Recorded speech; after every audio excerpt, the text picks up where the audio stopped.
lyrics, right? Instead of fight the power, now you have niggas with an attitude, right? Right. Thug life and gangster rap.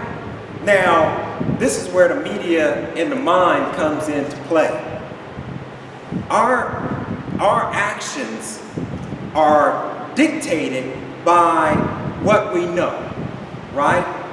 Now the question is, how do we learn what we know? We have what's called a conscious and a subconscious mind. And what the enemy has been able to do, because they have been studying the science of psychology, is that they have put their message on our African drums. So, in other words, what you do when you're listening to the music, you may not like the lyrics, but you like the rhythm, you like the beat. We like that pulsating rhythm, we like that beat of the music. But what we don't realize is that the message is implanting itself on our subconscious mind. Okay, so the subconscious mind is like this. You have a farm, and on that farm, of course, you have a field. Anything that farmers are so diligent, because one of the things that you have to keep from happening in that field is that a foreign seed be planted in that field, like a weed or something like that, right? So they have to be diligent to pluck that up, because if they allow it to take root, it will grow.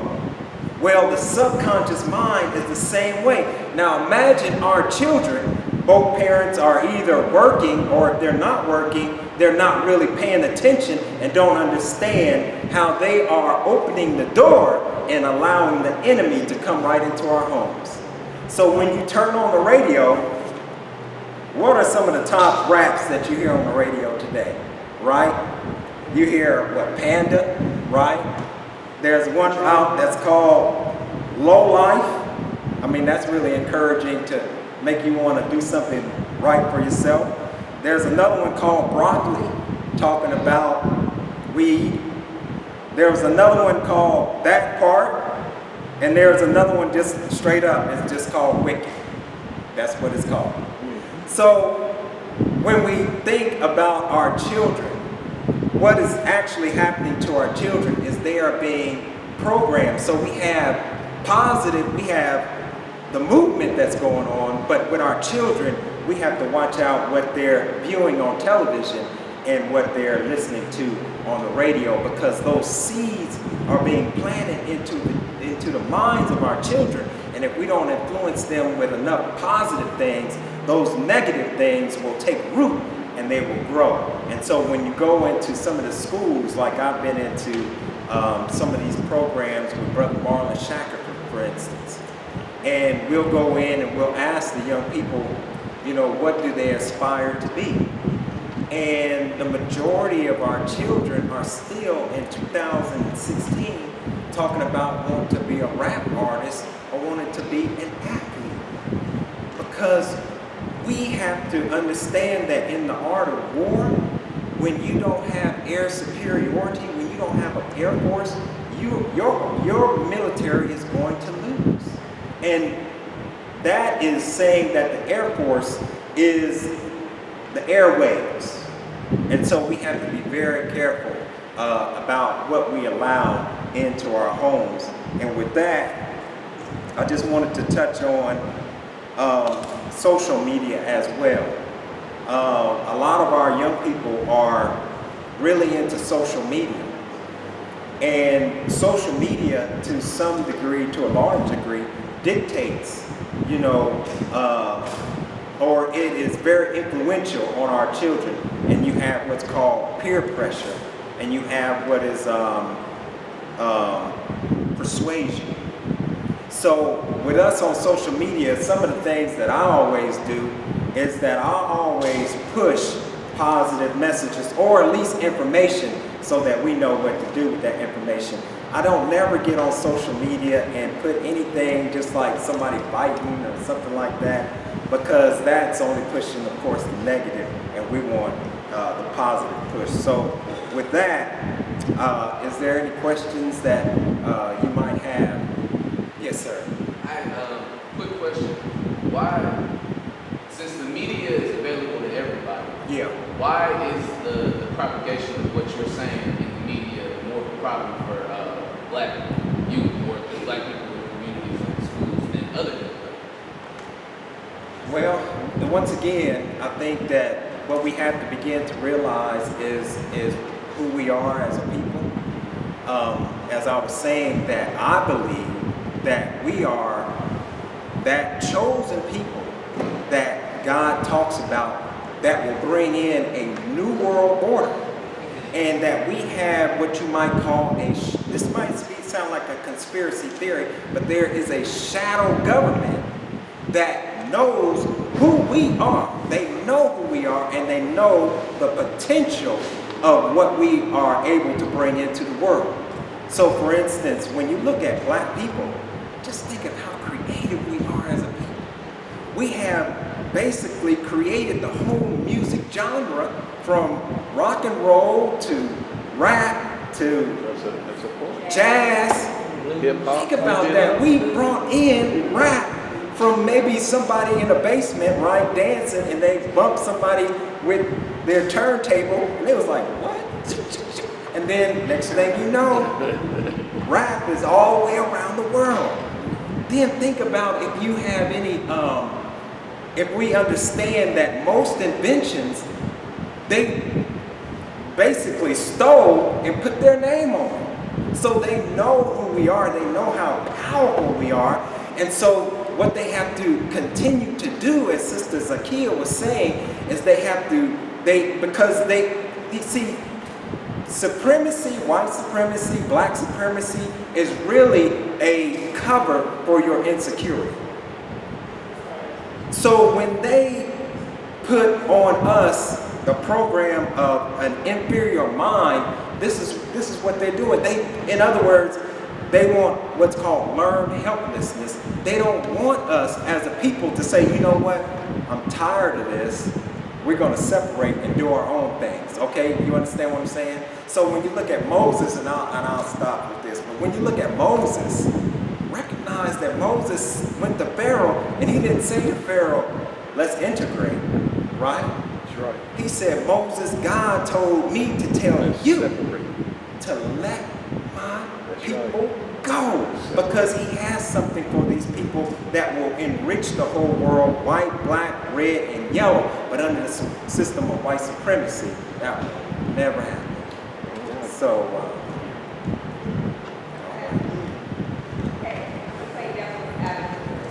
yeah. Black people have rules. I think that we know. We are rules. You know, Europeans are rules. Asians are rules. My question is that why is our brilliance not taking over the world? Right. That's my question. Yeah. We're so brilliant. Yeah. We keep starting over. We keep starting the civil rights movement over again, but we're not. Right. Michael Brown and John Crawford, those are modern day pictures. Yeah. We should be starting over. Why are we starting over? Right. That's obvious. You know, that's a good question, and I can only answer it like this. You know, when we were brought here as a people, we were robbed of our name, our language, our religion, and our culture, right? So our slate was wiped clean. Yeah. And in place of that, we were given a Negro culture, a Negro name, so forth and so on. So Negro meaning no grow. So when you look at the culture, being robbed of your culture, in essence, blinds you to the reality in which you live, okay? Because a culture is supposed to solve problems. That's what a culture does. And a culture, it gives the people of that culture a solved problem, and it creates what's called a code of conduct, okay? How we interact with each other. You see what I'm saying? So if we had a culture that was a African-centered culture, there wouldn't be no self-hate. So obviously, the culture that we have is an alien culture. And as I was saying, that alien culture is being dictated by external forces through the control of images and sounds that come into our community. I understand what you're saying. Yeah. And I am a proud African. I'm sure I have some ancestry. But we keep trying to disconnect from the American culture, which we help build. Aren't we disconnected from our culture here as well? It doesn't matter because we built this culture. Right. We built it here. Right. So when we disconnect and keep saying it's about Africa, Right. not about America, Yeah. don't we disconnect what we built here? Right. You know, as far as buildings are concerned, we built them. We didn't build the culture. This culture is not an African We have culture. to. We have no choice. No. Understand, culture is how you solve problems and code of conduct among people. Black people are programmed to solve white problems. Yes. There you go. That's the culture. Not Africans who were forced to be on their own to solve their own problems. We built a self-culture that helped us survive. That's our culture. That culture needs to flourish and brought the slave culture, which is not a negative. Right. We were not dehumanized Right. by each other. We were dehumanized by American white people. Right. We created a beautiful subculture in our slave existence. Exactly. Why can't we focus on what that was, make that flourish? Right. The soul food is African. Right. It's African food, it's slave food. Right. We haven't built that to be used. You can open every restaurant in America. So Okay. why don't we take slave culture, Yeah. the beauty of it, build on it, and not say, Yeah. let's disconnect from Africa, but build on our American culture that we built to help us survive. You know what? I understand what you're saying, but this is the problem, okay? As a people, we are held captives. Okay? We are held captives, meaning that anything that you and I want to do that is beneficial to you and I as a people, black people. Let's take, for instance, Black Lives Matter, right? How is the media making that movement look to the American people? They're calling Black Lives Matter activists terrorists. Terrorists, because black people want to stop police brutality and they're protesting in a nonviolent way, but they want to link, you see what I'm saying, some of the violence to the movement of Black Lives Matter. Nation of Islam, same way. A nation of men and women who don't carry so much as a penknife, who say in the back of the final call, if we can't get along in peace, then we desire separation. So what I'm saying to you is this, is that you have Black Wall Street, you have all these things, but we have to begin as a people to, at some point in time, realize and recognize the system under which we live does not, it in no way has it in no way looking out for the best interest of black people, not in any way, shape, or form. It's a system that has to maintain itself. But in our history of success, we went around the system, protected our neighborhoods. Rosewood was a perfect example of that. We went around the system and said, we don't need the system. What I'm telling you is what is the history, what I'm telling you, what is the history of Rosewood? What is the history of Black Wall Street? We have our Second Amendment rights now. We own guns just like the military. No. Just like No. It's different. No. Second Amendment. Yeah, I won't hold up too much time, but their Second Amendment rights do not apply to black people. Yeah. Actually, it doesn't. If I can say, and I know I'm not up speaking yet, Second Amendment right does not affect us, and it's for a very simple reason. Mass incarceration of African American people in this nation came about to make sure we couldn't get a gun, to make sure we couldn't get a number. That's why we have a disproportionate number of black folks that are targeted, that are locked up, that are put away, which has caused this strain on police-community relations, because by its very nature, police are turned loose in one community. We used to say, and I have no problem saying it, I was a cop 40 plus years ago with a brother by the name of Leon Frazier, if we remember Leon, who convinced me to do it because I thought I could change the system from the inside out. I was in for a rude awakening. So I didn't last very long is what I'm saying. But the truth of the matter is, mass incarceration was created so that if you get us enough numbers, we can't go get a gun like everybody else. There was a brother in Minnesota, Philando Castile, who had a gun legally, who lost his life. And I'm still waiting to see if that man's going to be charged, but he was legal and did what he was supposed to do and said, I have my weapon, but I also have a card. I have my permit that says I can have my weapon. He was told to go for his license, his insurance paper, and when he did, it was used as an excuse to kill him.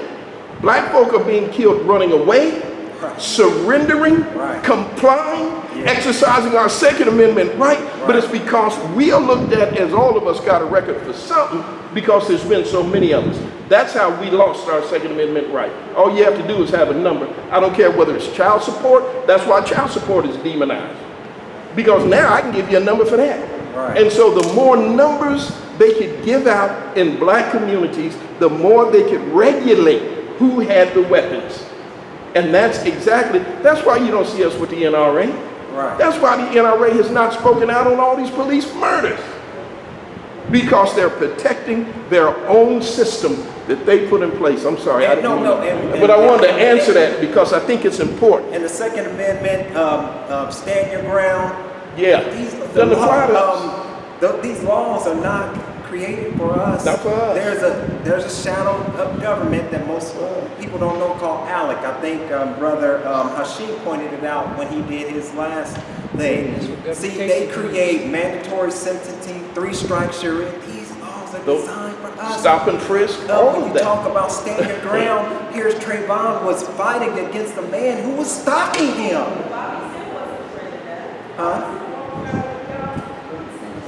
I'm thinking we're just missing the point here. I'm just going to end.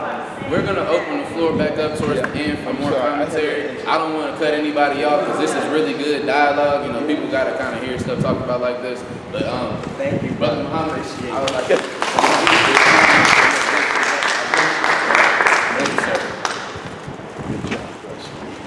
It is really healthy for us to talk about things like this amongst each other because if we don't talk about it, nobody else is going to.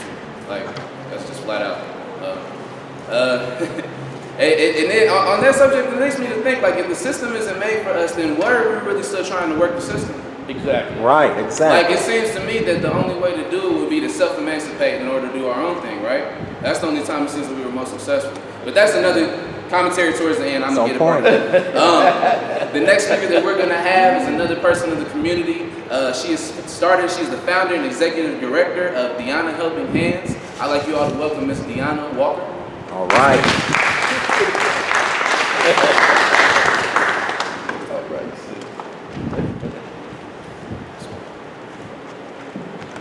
Excuse me, I'm kind of sick. My voice is kind of scorched, but yes, Beyond Helping Hands is a community organization, and we provide free clothing and furniture assistance to the community. We host free community clothing giveaways every month.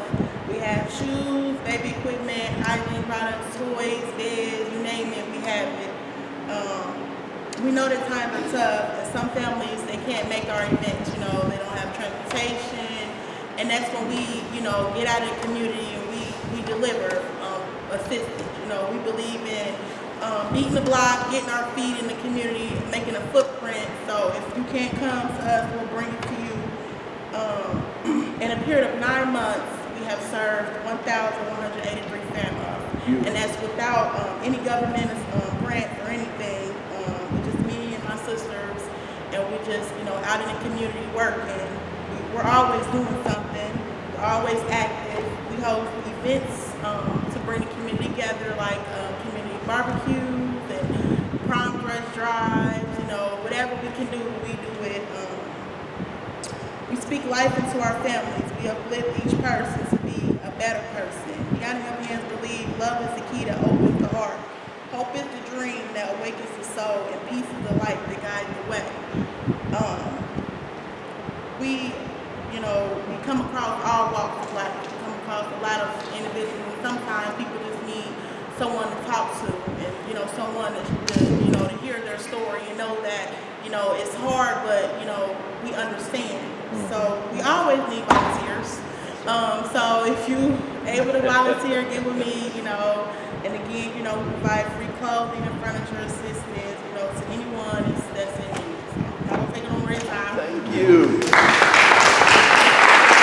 How do we contact you to get stuff to you? All right, Mark. Okay, good. Ms. Deanna, you forgot your gift? Thank you. Thank you. It's always inspirational to see somebody do something so selfless and then try to make a business out of it. That's definitely like an amazing thing. Like not a lot of people think to do something like that, and even still, it's got to be a humbling experience to have a business that's really in the business of charity. So think about that for a second. The next person that's coming to the stage is in Urban Citizens for Social Justice. And there also is going to be speaking about the importance of voter registration and the importance of people voting in your community. I would like you all to give it up for Carlos Buford. All right.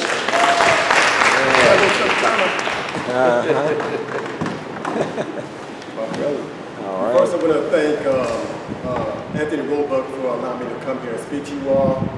Of course, I do voter registrations here in the city of Dayton and surrounding areas, pretty much a more local area. I also want to thank my sons of Nothing Doing Day over here. They help me do voter registrations, and so the way they're attacking, with me, that helps me when I don't have a crew of my own. So I appreciate them as well. Basically, what I want to do is just bring you all up to date on what's going on here in Ohio. I think what's happening is a lot of us don't realize some of the rules and regulations that are surrounding our voting. Right. And what's going on here in Ohio for the past 3 years.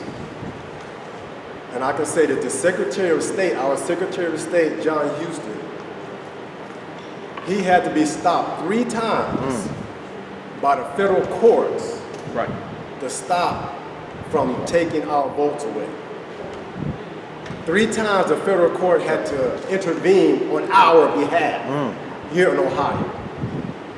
Still, right now, today, he is trying to appeal one of those decisions. It is a real thing about voter suppression here in Ohio, which is why I'm asking you all to make sure that you are registered and ready to vote at any cost. This is what I want you to do, is never listen to anyone who says something negative about voting. The reason I say this, just like when Zakiya was up here, voting is universal. You vote on everything, whether it be at your job, whether it be at home, whether it be here locally. You vote for a lot of things. Voting is something that we need to have, okay? And so what I want you to do is make sure that you stay engaged. If you are at least 17 years of age, or 18 by the time you get to this October, you need to make sure that you see me in the back of that table. I got some voter registration forms to make sure that you are ready to vote.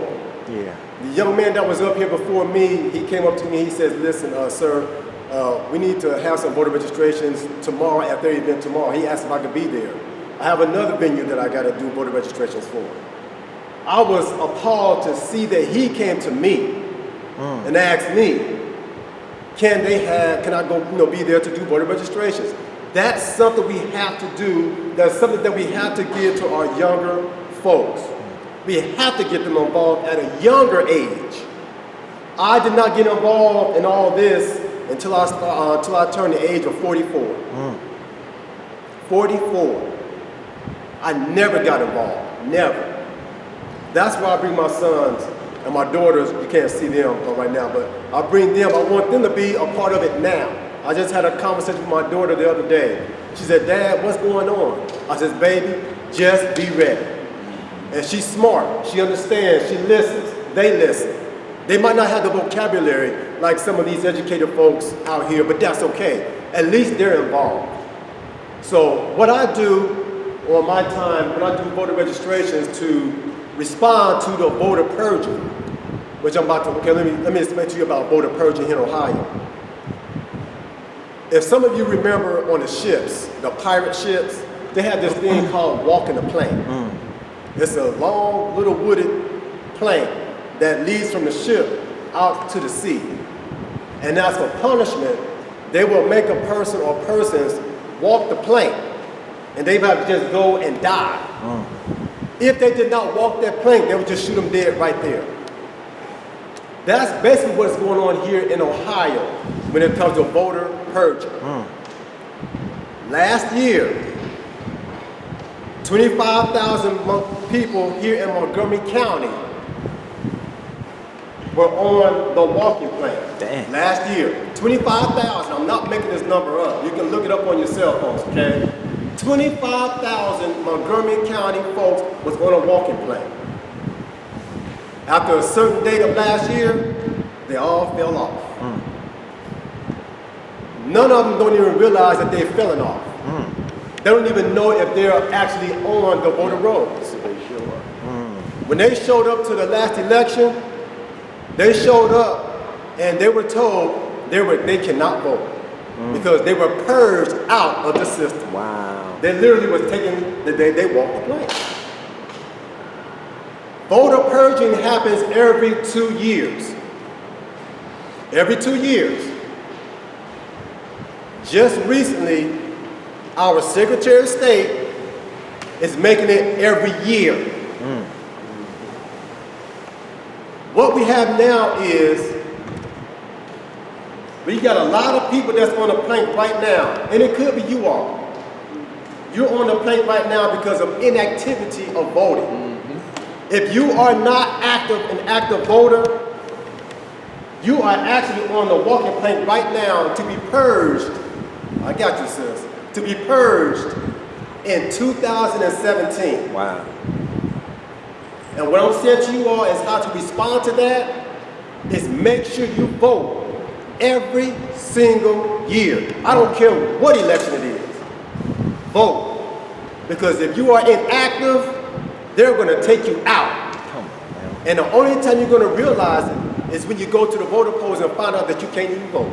You can't make a difference. This is some real stuff going on here in Ohio. I want to cuss, and I've been cussing lately on Facebook. I'm just being honest with you, I'm just tired, okay? Because I'm starting to learn a lot of things. I'm starting to see a lot of things. And I'm trying to give it to you all. And one way for me to respond to that is I use the Secretary of State's website. What I do is I put in your first name, your last name, and your county. And it lets me know if you are on the voter roll. I got it on my phone, and my kids have it on their iPads. So I'm asking all of you all. If you don't know for sure, if you haven't been voting in a while, please check with me before I leave. And I can also train you to have this same website on your phone so that you can check your family members. Okay? So that's what I want to talk to you all about. And just make sure that we're ready to vote this November, because this could make a difference between whether you are going to vote next year. So make sure you vote this November. I got one question back here. Go ahead, Lele.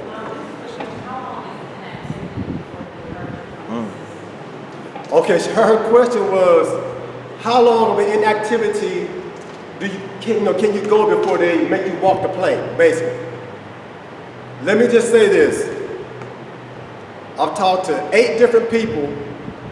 I got 8 different answers. It is so confusing. Don't rely on that. Don't even think about it. Don't think about the rules. Let it go.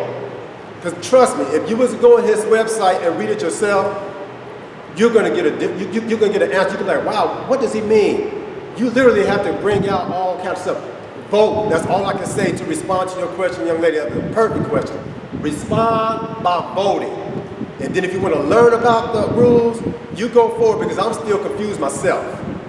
Okay, young lady, I got you. I was going to say that both Greene and Montgomery County need volunteers to work with the polls because there's a lot of shenanigans, so to speak, going on there. I paid $120 and we need people to actually be on the front lines and not let voter suppression happen once people are on the site. So that's something we want to do. One training session for like 2 hours, and we pay $120 to do it. And that's a good thing. You want to make sure that everyone in here, if you don't have a felony, that's one of the rules they say that you don't have a felony, to do this.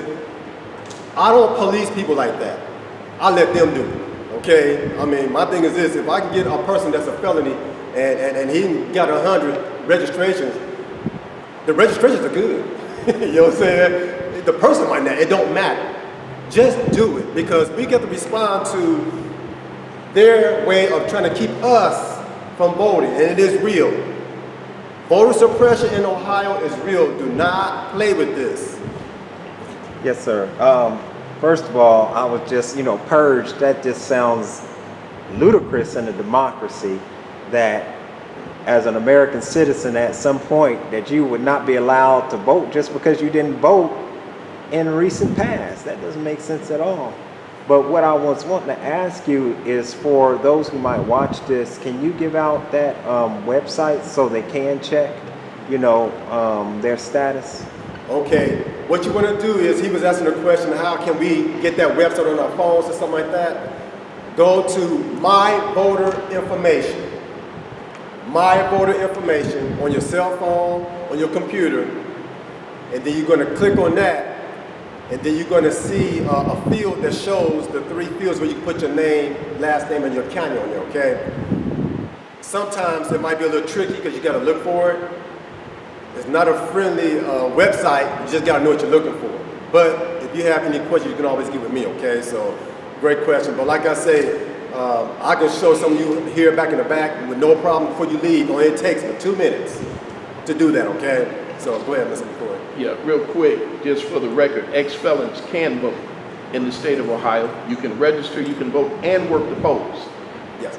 And work the polls. Great. And he just said Yeah. ex-felons can get involved. Oh, you have to Thank be a God. registered voter. But at the same time, we want to make sure that don't listen to all this crap out here, guys. Just do it. Let them police you. I'm not going to police you all, and I don't want you policing me. Let them do it, okay? We just get out there. We got to respond, okay? So, Steve. I was just going to ask, how do you reactivate just in case you are purged? Let's say that you find out that you are. Can you reactivate yourself, or how do you do? You're going to have to re-register in order to be not inactive. You got to re-register. But by that time, when you find out, it's too late for that election. Right, okay. And so you do have to re-register. But like I say, folks, this is some serious times that we're facing, especially with blacks and people of color. This is some real stuff. The 1965 Voting Rights Act